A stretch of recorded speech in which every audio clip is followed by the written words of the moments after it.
હું આમ આદમી પાર્ટી કાર્યકર રમેશભાઈ ભીખાભાઈ સોલંકી. તો આપણે શેતરભાઈ વસાવા ને જે અત્યારે 7 વર્ષની સજા થઈ, તો એ સજા નિમિત્તે હું એમ કહું કે એને આજે એ પબ્લિક સારું થઈને લડે છે. તો આજે ફોરેસ્ટમાં એનું વાવેતર હોય કે પછી બીજા કોઈનું ખેતર હોય, જે કાંઈ હોય તે બરાબર, એની સારું થઈને વાવેતર. તો મારે એવું કહું કે ભાઈ એવા તો એને કેટલાય ભાજપવાળાએ ફોડ કર્યા છે ને બધાએ કર્યા છે બરાબર, કે ભાઈ ભાજપવાળાની અંદર એમ કહું કે એને ગમે એટલા દેશદ્રોહનો કેસ હોય કે બળાત્કારનો કેસ હોય, કોઈનો કેસ હોય, એ ગમે કોઈ પણ એનો જે કેસ હોય તો એ નિર્દોષ છૂટી જાય અને એને સજા ન થાય. અને શેતર વસાવા જે છે ધારાસભ્ય ડેડિયાપાડાના બરાબર, તો અત્યારે ભાજપવાળાને એવું થયું છે કે ભાઈ અત્યારે જો જિલ્લા પંચાયત બેઠી છે તોય આમ આદમી પાર્ટીની છે અહીંયા બરાબર, પછી તાલુકા પંચાયત એને ત્યાં બેહાડી દીધી. તો ભાજપવાળાને નક્કી થઈ ગયું છે કે ભાઈ હવે આ ગુજરાતમાંથી આપણે હારશે અને હારશે કે એને જગ્યાએ કે ભાઈ આવા સારા નેતા કે પબ્લિક હારે રહેવાવાળા માણસો કે ભાઈ આને કઈ રીતે તોડવા અને પબ્લિકમાંથી કઈ રીતે નોખા પાડવા, આવું ભાજપવાળાનો આ રહી છે. અને હું એમ કહું ખેતરમાં આ હાર્દિક પટેલ છે, તો હાર્દિક પટેલની અંદર કેટલા ગુના છે, એ ગુનામાં કોઈ ભાજપવાળા એમ ના કહેતા કે ભાઈ આને સજા થાય, આને સજા થાય. આ બધા એને કાંડ કરેલા જ છે ઘણાય, રાજદ્રોહનો કેસ એની માથે છે, તો એની માથે હજી એને કેસ કહેવાની જ વાત છે.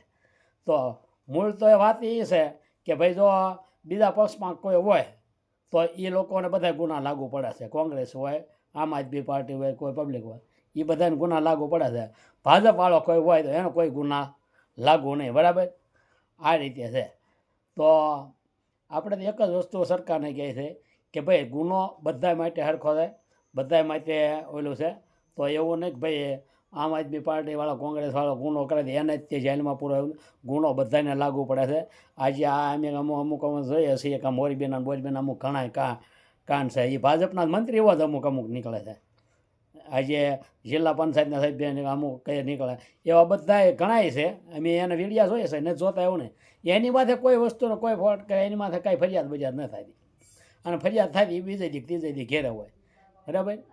તો આની અંદર આ બધું હોય એટલે શેતર વસાવા છે, ગોપાલભાઈ છે, હજી આપણા સુધીરભાઈ વાઘાણી છે, અમુક પછી આપણા અરે આ ધારાસભ્ય કોંગ્રેસના છે બરાબર, એ બધાય તમને કહું છે. તો એ બધા પબ્લિક સામે જ ઓલું કરીને કરે છે કે ભાઈ પબ્લિકને હારે રહેવાવાળા માણસ છે બરાબર.